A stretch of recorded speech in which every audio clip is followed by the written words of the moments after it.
जय हिंद दोस्तों, वंदे मातरम। आप बराबर पूछते हैं ना कि आखिर पाकिस्तानी अवैध घुसपैठ सीमा हैदर हमारे देश में अब तक क्यों बनी हुई है। आखिर ये जाने का नाम क्यों नहीं लेती है, या यूँ कहें कि इस महिला को सरकार अब तक क्यों नहीं निकाल पा रही है। सिस्टम आखिर क्यों मौन पड़ा है। तो हम आपको बता दें कि अभी जो अगली आवाज़ आप सुनेंगे ये कोई और नहीं बल्कि भारत के जाने माने वकील अश्विनी उपाध्याय का है। आप जानेंगे कि किस तरीके से इस तरह की महिलाएं भारत में अपना पैर जमाती हैं, और तब तक जमाती हैं जब तक कि ये भारत को खोखला न कर दें। तो आप ध्यान से सुनिए, अगली आवाज़ अश्विनी उपाध्याय की है। आज के अखबार के फ्रंट पेज पे डाकू दुल्हन की कहानी छपी हुई है। कायदे से ये डाकू बीबी है, लेकिन उसको टाइम्स ऑफ इंडिया ने डाकू दुल्हन लिखा है। डाकू बीबी इसलिए कह रहा हूँ कि इसका नाम गुलसाना है और उसके शौहर का नाम रियाज खान है, जौनपुर के रहने वाले हैं। ये क्या करते थे कि जो पेपर में संडे के दिन मैट्रिमोनियल आते हैं, ऐड आते हैं, या बहुत सारी मैट्रिमोनियल साइट है, वहाँ से जो लोग कहते हैं ना हमें लड़की चाहिए, शादी के लिए चाहिए, वहाँ से ऐसे परिवारों को ढूंढते थे, सर्च करते थे, उनसे बातचीत करते थे और बातचीत करके कहते थे कि भाई हमारी बेटी तो सुंदर है, बेटी अच्छी है, फोटो वगैरह शेयर कर देते थे, लेकिन हमारे पास पैसे नहीं है, शादी का पूरा खर्चा आपको उठाना पड़ेगा। अब जिसका बेटा 30-32 साल का हो गया, उसको दुल्हन चाहिए, सुंदर दुल्हन चाहिए, तो वो पूरा शादी का खर्चा उठाने के लिए तैयार हो जाते थे। उनसे ये जो गुलसाना है और उसका जो शौहर है रियाज खान, दोनों मिलकर मोटी रकम लिया करते, शादी भी करते थे। शादी के दिन लड़के की तरफ जितना सोना चांदी आता था वो सब पहन लेते थे।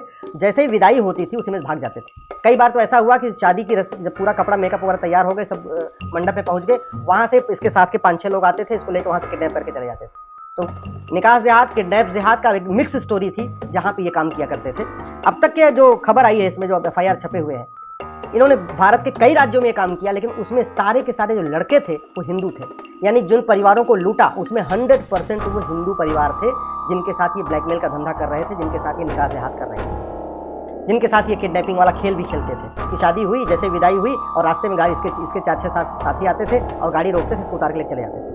कई बार मंडप में भी आए, इसके साथी आए, निकाल चले गए। ऐसा क्यों हो रहा है? कभी चीन में आपने सुना, कभी जापान में आपने सुना, कभी सिंगापुर में आपने सुना, कभी आपने अमेरिका में सुना, रूस में सुना, और बाकी तो छोड़ो, कभी आपने ऐसा खेल दुबई में सुना, कुवैत में सुना, बहरीन में सुना, अबू धाबी में सुना? ये सारा का सारा खेल भारत में क्यों हो रहा है? क्योंकि यहाँ सरकारें बदल रही हैं, सिस्टम नहीं बदल रहा है। यहाँ सत्ता बदल रही है, सिस्टम नहीं बदल रहा है। कानून का खौफ पैदा ही नहीं हो रहा है। मैं पहले भी कह चुका हूँ, एक काम कल कर दिया जाए, ये भारत का न्याय संहिता है, इसके बदले अमेरिका का फेडरल पेनल कोड को कॉपी पेस्ट मार दिया जाए। हम कहते हैं अपना दिमाग नहीं लगाना है ना, तो मत दिमाग लगाइए। आप केवल इस अमेरिका के US का फेडरल पेनल कोड, इसको भारत में एज इट इज लागू कर दीजिए। मैं गारंटी के साथ कहता हूँ 50% अपराध। हम प्लान्ड क्राइम और अनप्लान्ड क्राइम को डिफाइन ही नहीं कर रहे। ये जो क्राइम हुआ है, जो डाकू बीबी ने काम किया है, अनप्लान्ड नहीं किया है, बाकायदा प्लान करके किया है। और ये फाइनेंशियल क्राइम है, पैसे के लिए पूरा किया गया है, और साथ ही साथ एक जिहाद भी है। आप सोच रहे हैं इसमें जिहाद क्या है? जिहाद इसमें यह है, इन्होंने केवल और केवल हिंदू लड़कों से शादी किया, जिससे बाद में पूरे गांव में, पूरे एरिया में उनकी थू हो जाए कि देखो दुल्हन आई तो दुल्हन तो भाग गई। और जब एक बार शादी हो गई, फेरे हो गए, तो ये तो माना जाएगा ना भाई लड़के की शादी हो गई, फिर दोबारा कोई और अपनी बेटी देगा नहीं लड़कों को। तो ये जो 15-20 लड़के थे जिनके साथ इसने धोखा किया है, उनका पैसा भी गया, उनका धन भी गया, उनका सोना चांदी भी गया, उनका धर्म भी गया, और लड़कों की एक तरीके से शादी हो भी गई। अब कोई और उनको लड़कों को कोई और अपनी बेटी देने के बारे में 10 बार सोचेगा? तो भैया इनकी तो शादी हो चुकी है, इनकी तो दुल्हन भाग चुकी है, इनको मैं शादी क्यों करूँ, अपनी बेटी क्यों? तो ये बड़े प्लान वे में हुआ है, इस तरीके से शादी करो, इनसे पैसा भी लो, इनके डकैती भी कर लो, इनका लूट भी लो, और बाद में इन लड़कों से कोई शादी नहीं करेगा, ये कुंवारे रह जाएंगे तो हिंदू कम हो जाएंगे। ये है पूरा का पूरा नेक्सस। ये है दुर्भाग्यवश ऐसे विषयों के ऊपर न तो प्रिंट मीडिया में कभी लेख आ रहा है, न इलेक्ट्रॉनिक मीडिया में कभी लेख आ रहा है। ऐसे विषयों को रोकने पे न कभी संसद में चर्चा हो रही है, न विधानसभा में चर्चा हो रही है। जब तक भारत में पुलिस रिफॉर्म नहीं होगा तब तक ऐसे अपराध नहीं रुकेंगे। जब तक भारत में जुडिशियल रिफॉर्म नहीं होगा तब तक ये अपराध नहीं रुकेंगे। जब तक भारत में एडमिनिस्ट्रेटिव रिफॉर्म नहीं होगा तब तक ये अपराध नहीं रुकेंगे। जब तक भारत में टैक्स रिफॉर्म नहीं होगा ये अपराध नहीं रुकेंगे।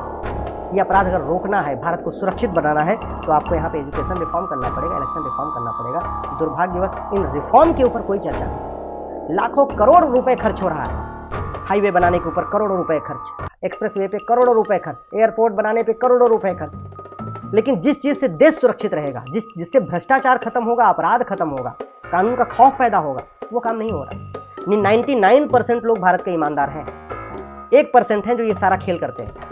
लेकिन हमारी व्यवस्था इन 1% के पक्ष में है। जो 99% लोग चाहते हैं कि भारत में ऐसी कानून व्यवस्था हो, ऐसा कानून का खौफ हो कि कोई इस तरीके की हरकत ना करे। हमने कभी उस पर सोचा ही नहीं। आप खुद भी सोचो, जब भारत में कोविड चल रहा था, कोविड के समय को सारे अपराध बंद थे। कोविड के समय घूसखोरी, कमीशनखोरी, दलाली बंद थी। कोविड के समय मिलावटखोरी, कालाबाजारी बंद थी। कोविड के समय नशा तस्करी, मानव तस्करी बंद थी। कोविड के समय ये दुल्हन जो अभी डाकू दुल्हन है, डाकू बीबी है, ये भी काम अपना नहीं कर रही थी। कोविड के समय सब बंद था, सबको खौफ था मेरे अपने भैया अगर मैं किसी को हाथ लगाऊंगा तो मर जाऊंगा। ऐसा ही हम कानून बना के खौफ क्यों नहीं पैदा कर रहे हैं? इस सड़े हुई भारतीय न्याय संहिता को बदल के अमेरिका का फेडरल पिनल कोड क्यों नहीं लागू कर रहे हैं? इस सड़े हुए पुलिस एक्ट को बदल के पुलिस रिफॉर्म क्यों नहीं कर रहे हैं? पुलिस चार्टर क्यों नहीं लागू कर रहे हैं? पुलिस की अकाउंटेबिलिटी क्यों नहीं तय कर रहे हैं कि आपको 1 घंटे के अंदर FIR करना है, 1 महीने के अंदर जांच पूरी करनी है? ऐसा हम अकाउंटेबिलिटी क्यों नहीं तय कर रहे हैं? हम ये जो हमने राष्ट्र की सुरक्षा के लिए खतरा बना रखा है, इसमें राष्ट्र की सुरक्षा के लिए क्या क्या खतरा है, इस NSA कानून में क्यों नहीं डिफाइन कर रहे हैं? हमने देश की एकता अखंडता की रक्षा के लिए UAPA बनाया हुआ है, लेकिन देश की एकता अखंडता के लिए क्या क्या खतरा है, हम इस पर क्यों नहीं डिफाइन कर रहे हैं? हमने ऑर्गेनाइज क्राइम से निपटने के लिए मकोका बना दिया, घुसखोका बना दिया, लेकिन ऑर्गेनाइज क्राइम क्या है इसको हम डिफाइन क्यों नहीं कर रहे? ये जो डाकू बीबी है ना, इसका शौहर जो डकैत है, इसके ऊपर सिंपल धोखाधड़ी का केस दर्ज हुआ है, सिंपल चोरी लूट का केस दर्ज हुआ है, जबकि इसने फाइनेंशियल फ्रॉड किया है, ऑर्गेनाइज क्राइम किया है। ऐसे लोगों के ऊपर तो बाकायदा गैंगस्टर एक्ट लगना चाहिए। ऐसे लोगों की तो 100% प्रॉपर्टी जब्त होनी चाहिए। ऐसे लोगों की नागरिकता खत्म होनी चाहिए। क्यों हम इनको भारत का नागरिक बना के बैठे हुए हैं? क्यों नहीं हम नागरिकता के लिए एक बाकायदा सिटीजन चार्टर लागू कर देते हैं? नागरिकता लेने, नागरिकता देने का प्रावधान उसमें लागू किया जाएगा। ये नेहरू वाला कानून हम क्यों लेके बैठे हुए हैं? 1955 वाला सिटीजनशिप एक्ट क्यों नहीं एक नया हम सिटीजनशिप कोड बनाते हैं? उसमें टर्म्स कंडीशन सेट कर देते हैं कि अगर किसी ने फाइनेंशियल फ्रॉड किया, किसी ने पैसे के लिए अपराध किया, उसकी नागरिकता खत्म होगी। क्राइम 2 तरीके के होते हैं, प्लान्ड क्राइम, अनप्लान्ड क्राइम। और वैसे ही एक पैसे के लिए अपराध होता है, एक बिना पैसे के लिए अपराध होता है। प्लान क्राइम क्या हुआ? जहां आप बाकायदा सोच विचार के कोई अपराध करते हैं, तो नशा तस्करी, मानव तस्करी, ये सब प्लान क्राइम है। अनप्लान्ड क्राइम में आप जा रहे थे, रोड एक्सीडेंट हो गया, आप जा रहे थे, किसी को आपकी टक्कर लग गई, आप जा रहे थे, एक रोड रेज हो गया, ये अनप्लान्ड क्राइम है।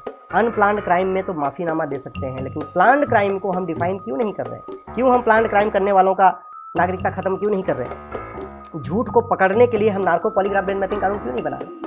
ये जो डाकू बीबी है, इसका जो शौहर है, अब ये क्या करेगा? अपने पक्ष में झूठे गवाह पैदा लाएगा, अपने पक्ष में बड़ी बड़ी दलीलें कराएगा। हो सकता है भूतपूर्व कानून मंत्री, वित्त मंत्री, गृह मंत्री इसकी वकालत करना शुरू कर। ऐसे रोकने के लिए हम नार्को पॉलीग्राफ ब्रेन मैपिंग कानून क्यों नहीं बना रहे? जिन 1 दर्जन या 2 दर्जन लड़कों के साथ उसने धोखा किया है, वो तो शर्म के मारे बाहर आके FIR नहीं दर्ज करा रहे। उसमें 1-2 ने FIR दर्ज कराया, बाकी लोग शर्म के मारे आ ही नहीं रहे। उनका सोचिए, अब उनका पैसा भी चला गया, घर का सोना चांदी चला गया, सब कुछ हो गया, उनका लाखों रुपए खर्च हो गया, लेकिन शर्म के मारे वो FIR नहीं दर्ज करा रहे हैं। क्योंकि FIR दर्ज कराएंगे तो पुलिस के यहाँ फिर गवाही भी देने जाना पड़ेगा। जब जांच शुरू हो जाएगी, बाद में मामला कोर्ट में चलेगा, तो कोर्ट में भी गवाही देना पड़ेगा। वो नहीं चाहते, वो चाहते हैं उनकी बेटी की दूसरी शादी हो जाए, अपना परिवार चलाए। वो ऐसे झमेलों में पड़ना नहीं चाहते। जब ऐसे झमेलों में पड़ना नहीं चाहते, कल को सबूत के अभाव बरी हो जाएगी।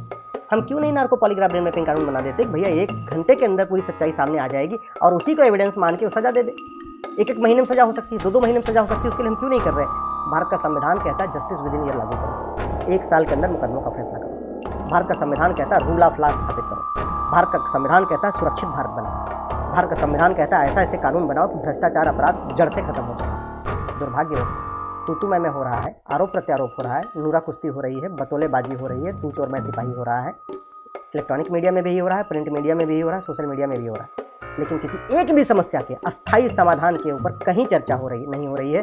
न संसद विधानसभा में जस्टिस विद इन ईयर के ऊपर चर्चा हो रही है, न लोकसभा राज्यसभा में जस्टिस विद इन ईयर पे चर्चा हो रही है, न इलेक्ट्रॉनिक मीडिया में जस्टिस विद इन ईयर के ऊपर चर्चा हो रही है, न प्रिंट मीडिया में जस्टिस विद इन ईयर पे चर्चा हो रही है, और न सोशल मीडिया में जस्टिस विद इन ईयर पे चर्चा हो रही है। इसलिए रोज अपराध होते जाते हैं, खबरें चलती रहती हैं, फिर अपराध होता रहता है, फिर खबर चलती रहती है। एक भी रत्ती भर अपराध खत्म नहीं हो रहा है, न रत्ती भर भ्रष्टाचार खत्म हो रहा है।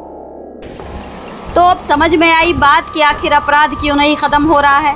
कोई भी एरू गैरू नत्थू खैरू आता है, हमारे सर पर नाच कर चला जाता है। तो दोस्तों, सिस्टम बदलने की ज़रूरत है। तो ऐसे एरू गैरू नत्थू खैरू के खिलाफ तो आवाज़ उठा ही रहे हैं, अब एक आवाज़ सिस्टम को बदलने के लिए भी उठाने की ज़रूरत है।